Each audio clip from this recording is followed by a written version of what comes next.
Ah, l'envoyé. Un envoyé. L'envoyé. Alors ça, c'est aussi une notion religieuse. Ah oui, comme un messager, voilà. Mahomet, par exemple, il est dit dans la profession de foi musulmane, il est envoyé d'Allah. Voilà, ouais, de Dieu, voilà. Non, d'Allah. d'Allah. Alors Dieu, bon, un certain Dieu, on va discuter là-dessus. Notre ami d'ailleurs André, lui, il a des doutes sur l'islam et les gens. Oui, non. Donc on ne va pas dire Dieu, n'employons pas le mot Dieu à toutes les sauces. À toutes les mayonnaises. Que Mahomet, c'est un ancien chrétien qui, en niant la Trinité, a été excommunié de l'Église, Oui. en disant que la Trinité n'existe pas. Attendez, vous êtes en train de... C'est quelqu'un qui a été, c'était un chrétien qui a été excommunié parce que quand il a dit il n'y a pas de Trinité, Dieu n'a pas de fils. C'est à ce moment-là qu'il a été chassé de l'Église. Justement, alors ça c'est une question, moi je suis assez C'est d'accord. intéressant, ça, Je suis d'accord avec André, mais enfin, pas sur les détails, mais sur le principe. Sur le fond. Est-ce que Mahomet était arabe?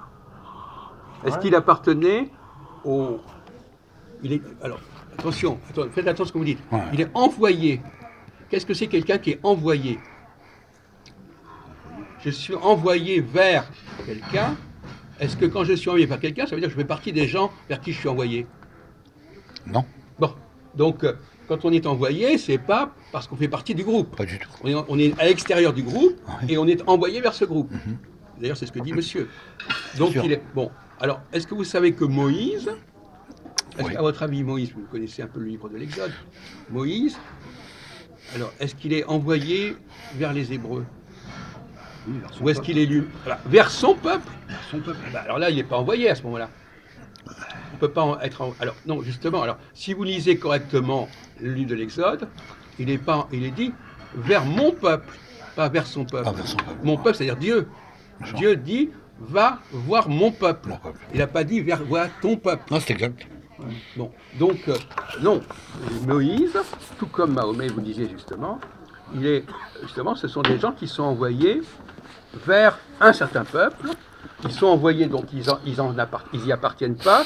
Ils sont envoyés pour parler, pour porter la parole à ce peuple. Ah, tu as pas Bon, d'Israël. donc ça, c'est déjà une erreur. Ce n'est pas votre erreur à vous. C'est une erreur qui est courante que de croire que Moïse était israélite. D'ailleurs, d'autant plus qu'il y a tout le contexte égyptien qui existe par ailleurs. Bien sûr. Donc, personne ne s'y trompe à ce sujet. Alors, quel est le personnage qui est emblématique? Vous connaissez un peu l'histoire de...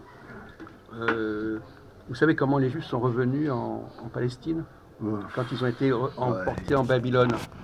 Bah, non, je sais pas. J'ai pas trop lu. Non, mais ça, il faut quand même avoir des... C'est quand même fondamental. Alors, comment ça s'est passé, le retour des Juifs en Palestine? C'est Ezra, ça, qui les a... Non, mais qui est-ce qui les a ramenés? Jérémie. Cyrus, Ah le oui, roi oui. de Perse. Non, mais écoutez, vous Cyrus. vous réveillez un petit peu. Le roi de Perse, qui n'était pas juif, a décidé de ramener le peuple hébreu vers la Judée, etc. Vous le savez, ça ou pas? Ouais, vous l'avez dit l'autre fois. Et là, c'est oublié, là. Bon, donc, effectivement, on a un exemple de quelqu'un qui n'appartient pas à un certain peuple et qui est envoyé par Dieu vers ce peuple. Que ce soit Mahomet, si on accepte votre théorie, qu'on n'a pas déjà discuté, que ce soit Moïse ou que ce soit Cyrus. Mais Cyrus, c'est le prototype, parce qu'en fin de compte, on pourrait penser que Moïse n'a été inventé... Tout à l'heure, on parle... Moïse, c'est une invention, c'est ce qu'on appelle un calque de Cyrus. De même que Cyrus, Moïse c'est une sorte de, de document antidaté. C'est-à-dire qu'on a inventé Moïse pour faire quelqu'un qui ressemblait à Cyrus. Mais le personnage le plus réel, c'est lequel? Par exemple, si je vous pose la question, Jean-Paul. il s'appelle Valentin. Oui. Si je vous pose la question, qu'est-ce qui est plus réel? Le personnage de Cyrus, le schisme entre le royaume d'Israël et le royaume du Sud, ou Jésus? Qu'est-ce qui est le plus attesté et le plus certain, avéré? Sur le Christ, c'est Jésus. Hein. Pourquoi? Parce que le schisme entre le royaume du Nord et le royaume du Sud, c'est pas quelque chose de connu.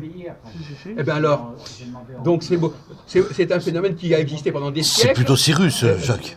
Et Cyrus aussi, c'est bien connu. Ah, bien sûr. Mais lui, par mauvaise Il s'éloigne, foi, il s'éloigne. Il dit Jésus, alors que Jésus, Jésus, c'est le cas le moins important, évident, le moins important. le moins attesté. Moins attesté, ouais.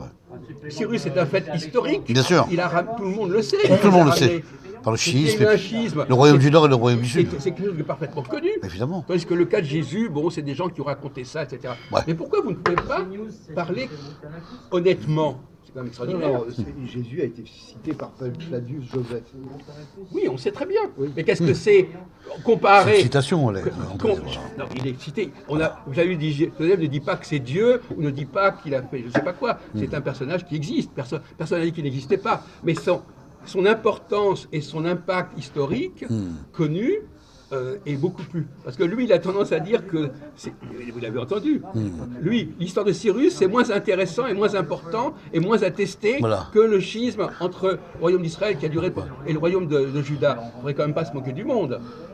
Non, mais bon, Jésus, par la chair, était descendant de David et des rois d'Israël. Mais ça, c'est écrit. Et on le sait, ça. C'est écrit, c'est On le sait, en c'est vrai. pas une réalité. Voilà. C'est pas une réalité. Vous confondez la réalité avec, avec Non, mais des passages de Matthieu De qui Matthieu. parlent de ça. Non, mais moi, c'est ce que j'ai souvent dit, c'est que Ah. la crucifixion, il est écrit, celui-ci est le roi des Juifs, la crucifixion, c'est l'équivalent de la décapitation de Louis XVI, c'est un régicide.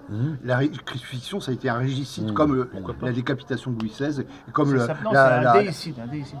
Oui, c'est ça. En Non, mais rajoutez-en. ils ont tué le roi, il était roi d'Israël, le roi Il des était Juifs. surtout, Roi des le Juifs. fils de Dieu, c'est le déicide. là. Oui. Oui, mais enfin, d'accord. Non, mais écoutez, parlez pas de ça devant des juifs parce que c'est un peu provocateur, c'est un peu Non, mais excessif. il y a le tsar Nicolas II qui a été fusillé aussi, qui a été tué Oui, en tant que voilà. souverain. Oui, d'accord. Bon, comme le Louis XVI À a votre été avis, tué. à votre avis, C'est un- Tu sais à très votre bien avis, qu'on qui c'est qui a qu'est-ce- à votre décapité avis, Jésus, je te qu'est-ce l'apprends que pas, les- je le sais. qu'est-ce que les Judéens, Ah, Qui a pardon. pété Jésus. pourquoi Qui a est-ce été que- tué, quoi, sous la croix. quelle est la vraie Par son raison? propre peuple. Bah, Louis XVI aussi a été Évidemment. condamné par son Mais propre même, peuple. et vous savez que Et je comme- tiens entre parenthèses que Voilà, Charles Charles. Ier d'Angleterre voilà. a été décapité C'est- en 1649, en 1649, voilà. 150 ans avant Louis XIII, Exactement. à Louis XVI. À Louis XVI. Donc Voilà. le premier peuple qui a tué son roi, voilà, c'est qui pas a les été criminel, Français, c'est ce pas sont les les Français. Anglais. Exactement. Bon. La grande- Les il appelle Britanniques, la grande les Angleterres. démocratie. Non, mais Il il y a eu appelle les la Russes après, en 1918. Il y a eu les Russes après qui ont, Oui, qui ont d'accord, tué non, mais attendez, Oui, mais enfin, Nicolas chacun II. son tour. Bon, Oui, chacun voilà. son tour. Non mais d'accord, mais de toute façon on n'est pas en train de parler. Le problème est de savoir qu'est-ce que les Judéens ont reproché à Jésus. Bon, on va prendre le cas extrême. Hein. Les Judéens ont décidé que il fallait le mettre à mort. Bon. Pourquoi, à votre avis?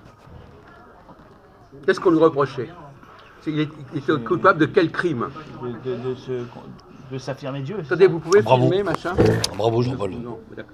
C'est En pas la partie. peine de donner des appréciations. Non, mais c'est ça, pour moi. Non, mais dites que vous Bon, êtes d'accord. d'accord. Je suis d'accord, là. Bon, d'accord. Mais après, vous allez dire que vous n'êtes pas d'accord. D'accord. Ça ne sera pas beaucoup plus avancé. Bien sûr. Il est accusé, en réalité. Et pourquoi il est accusé, André?